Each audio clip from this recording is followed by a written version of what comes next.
correspondence and documents were open for his inspection at any time. Batchgrew, in Rachel's opinion, might as well have said, "You naturally suspect me of being a knave, but I can prove to you that you are wrong." Finally, they came to the grand total of Louis' inheritance, which Rachel had known by heart for several days past, yet Batchgrew rolled it out as a piece of tremendous news, and immediately afterwards hinted that the sum represented less than the true worth of Louis' inheritance, and that he, Batchgrew, as well as his lifelong friend the valuer, had been influenced by a partiality for Louis. For example, he had contrived to put all the house property, except the house at Bycars, into Julian's share, which was extremely advantageous for Louis, because the federation of the 5 towns into one borough had rendered property values the most capricious and least calculable of all worldly possessions. And Louis tried to smile knowingly at the knowing trustee and executor with his amiable partiality for one legatee as against the other. Louis' share beyond the Bycars house was in the gilt-edged stock of limited companies which sold water and other necessaries of life to the public on their own terms. Rachel left the pair for a moment and returned from upstairs with a grey jacket of Louis', from which she had to unstitch the black crape armlet, announcing to the world Louis' grief for his dead great-aunt. The period of mourning was long over, and it would not have been quite nice for Louis to continue announcing his grief. As she came back into the room she heard the word debentures, and that single word changed her mood instantly from bland feminine toleration to porcupinish defensiveness. She did not, as a fact, know what debentures were. She could not for a fortune have defined the difference between a debenture and a share. She only knew that debentures were connected with limited companies, not waterworks companies which she classed with the Bank of England, but just any limited companies which were in her mind a bottomless pit for the savings of the foolish. She had an idea that a debenture was, if anything, more fatal than a share. She was, of course, quite wrong, according to general principles, but unfortunately women, as all men sooner or later learn, have a disconcerting habit of being right in the wrong way for the wrong reasons. In a single moment, without justification, she had in her heart declared war on all debentures, and as soon as she gathered that Thomas Batchgrew was suggesting to Louis the exchange of waterworks stock for 7% debentures in the United Midlands Cinema Corporation Limited, she became more than ever convinced that her instinct about debentures was but too correct. She sat down primly and detached the armlet, and removed all the bits of black cotton from the sleeve, and never raised her head nor offered a remark, but she was furious, furious to protect her husband against sharks and against himself. The conduct and demeanour of Thomas Batchgrew were now explained. His visit, his flattery, his heartiness, his youthfulness, all had a motive. He had safeguarded Louis' interests under the will in order to rob him afterwards as a cinematograph speculator. The thing was as clear as daylight, and yet Louis did not seem to see it.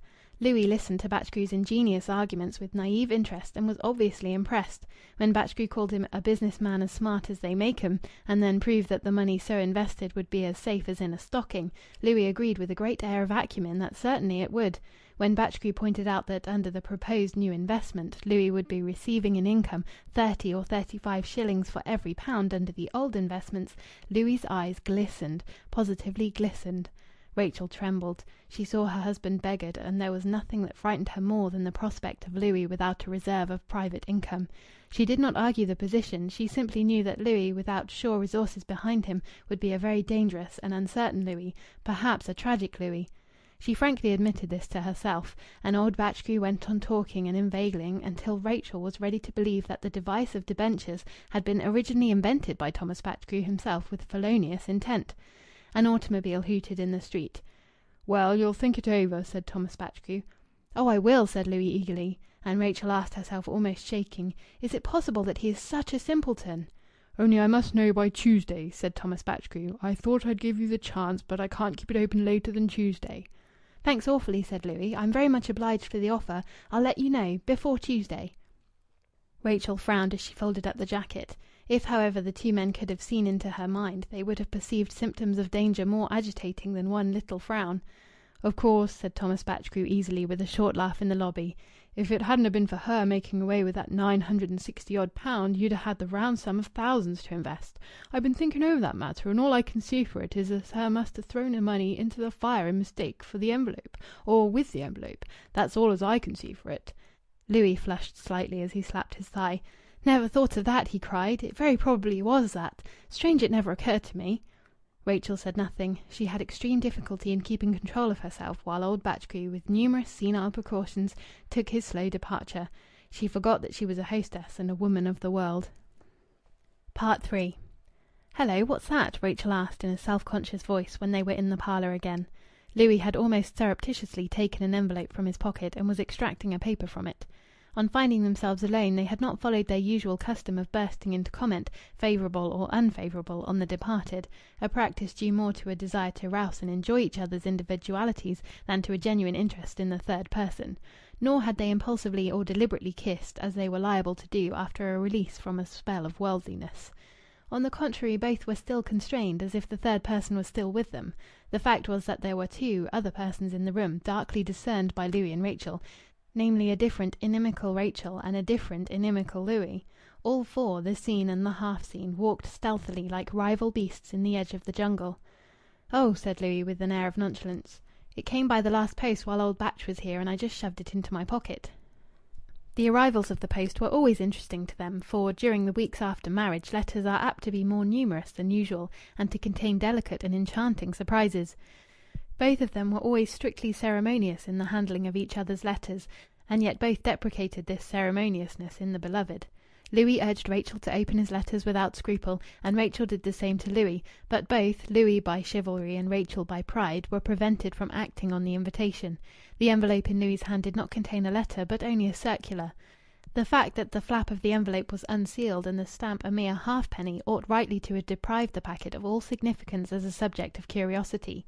Nevertheless, the different, inimical Rachel, probably out of sheer perversity, went up to Louis and looked over his shoulder as he read the communication, which was a printed circular, somewhat yellowed, with blanks neatly filled in, and the whole neatly signed by a churchwarden, informing Louis that his application for sittings at St. Luke's Church, commonly called the Old Church, had been granted. It is to be noted that, though applications for sittings in the Old Church were not overwhelmingly frequent, and might indeed very easily have been coped with by means of autograph replies, the authorities had a sufficient sense of dignity always to circularize the applicants. The document, harmless enough, and surely a proof of laudable aspirations in Louis, gravely displeased the different, inimical Rachel, and was used by her for bellicose purposes. "So that's it, is it?" she said ominously. "But wasn't it understood that we were to go to the Old Church?" said the other Louis, full of ingenious innocence. "Oh, was it? Didn't I mention it?" "I don't remember." "I'm sure I did." The truth was that Louis had once casually remarked that he supposed they would attend the Old Church. Rachel would have joyously attended any church or any chapel with him. At Knype she had irregularly attended the Bethesda Chapel, sometimes in the evenings with her father, oftener alone, never with her brother.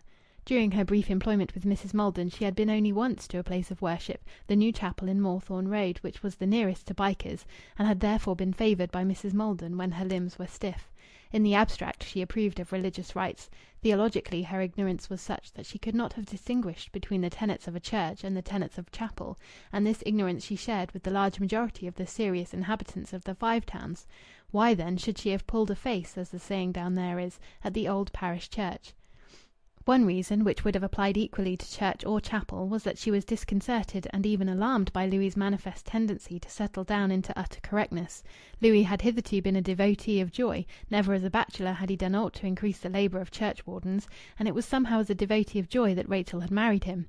Rachel had been settled down all her life, and naturally desired and expected that an unsettling process should now occur in her career. It seemed to her that in mere decency Louis might have allowed at any rate a year or two to pass before occupying himself so stringently with her eternal welfare. She belonged to the middle class, intermediate between the industrial and the aristocratic employing, which is responsible for the Five Towns' reputation for joylessness, the class which sticks its chin out and gets things done, however queer the things done may be. The class which keeps the district together and maintains its solidity, the class which is ashamed of nothing but idleness, frank enjoyment, and the caprice of the moment. Its idiomatic phrase for expressing the experience of gladness, "I sing, O be joyful," alone demonstrates its unwillingness to rejoice. She had espoused the hedonistic class, always secretly envied by the other, and Louis' behaviour as a member of that class had already begun to disappoint her. Was it fair of him to say in his conduct, "The fun is over, we must be strictly conventional now"? His costly caprices for Llandudno and the pleasures of idleness were quite beside the point. Another reason for her objection to Louis' overtures to the Old Church was that they increased her suspicion of his snobbishness. No person nourished from infancy in chapel can bring himself to believe that the chief motive of churchgoers is not the snobbish motive of social propriety. And dissenters are so convinced that if chapel means salvation in the next world, church means salvation in this, that to this day, regardless of the feelings of their pastors, they will go to church once in their lives to get married. At any rate, Rachel was